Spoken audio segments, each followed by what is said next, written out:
I'm Kristin Holton Prouty, the Director of Worship and Music here at Victory Lutheran Church. Always a joy to get to come together with you for these Behind the Musics for Daily Hope. Over the last couple of weeks, we've been focusing on John chapter 6 and how Jesus is the bread of life come down from heaven. We've talked about the bread part of it. We've talked about communion and what that means for us. And today I want to focus on why, the why. Why did Jesus come down from heaven? Why did he give himself for us? Why did he allow his body to be broken? And the answer is because he wants us to have that gift of eternal life. Now, eternity is a very hard concept for us to grasp. We use the word eternity when we talk. I've been known to say things like, that meeting lasted an eternity. I had a grad school class that really felt like it lasted an eternity, even though it was probably only 75 minutes twice a week. It just went on forever.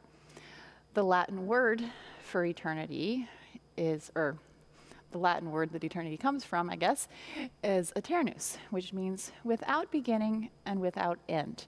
And how do we even understand that concept? Because here on earth, we're born, we live, we die. It's a very nice package. But this concept of eternity with no end, it's really hard to understand.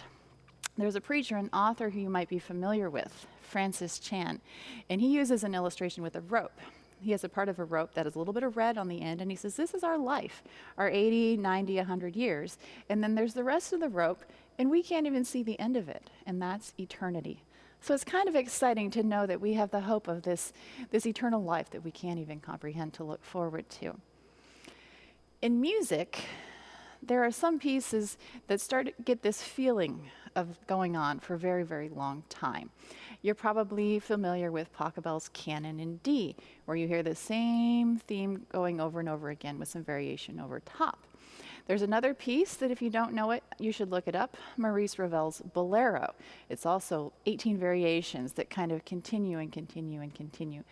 So there are different words for these pieces, canon, variation, chaconne.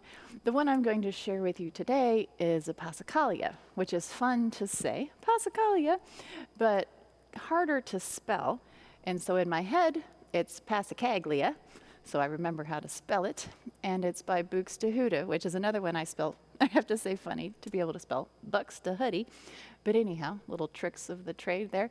So this is a piece where he takes a very simple 7-note pattern and then he makes some variations over it. So let me play the little theme for you here.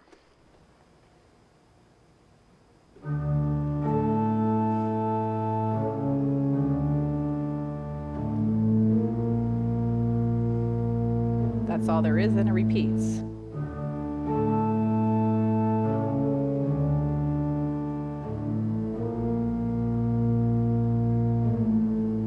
And it continues over and over and over again. You're going to hear that same pattern. And then he does some different interesting things over top to kind of break up the monotony of it. So let me share a little bit with you.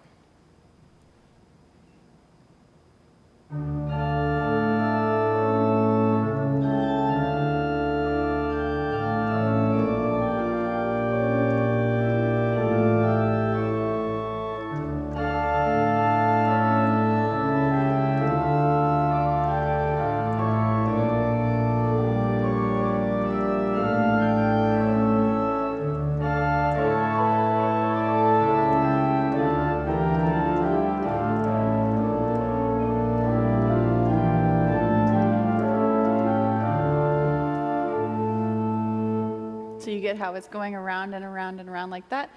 And then as it continues to go through the piece, it builds. And so we also add some more stops to make it a little fuller on the organ side of things. Here we go.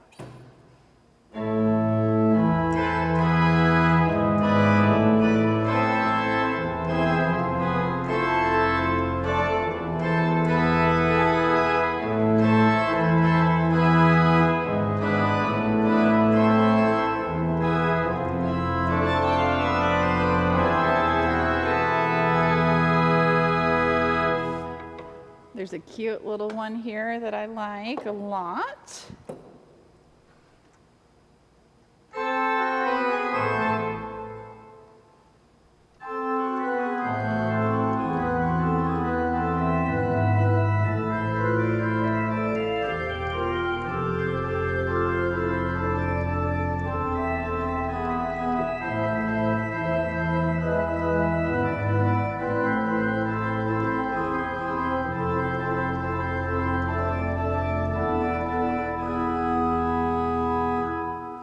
and even a part where he adds some triplets. So we go from the steady feel to more of a dun-da-da-dun-da-da dance-like feel. So let's try that for a minute.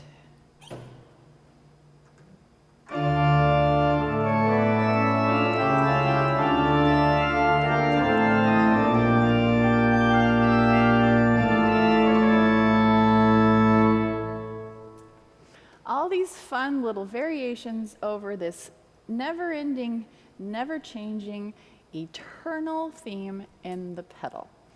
So this week, as you think a little bit more about Jesus coming down, being the bread for heaven, broken, given for us, so that we can have eternal, never-ending, happy life with him.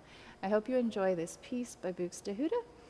And I'd invite you, if you enjoy these, to share them, invite your friends. We're on YouTube, we're on Facebook, we're on Twitter, we're on Instagram. Wherever you use social media, we're probably there. And we just thank you so much for helping us share the love of God and the ministry of Victory around the world. See you next week.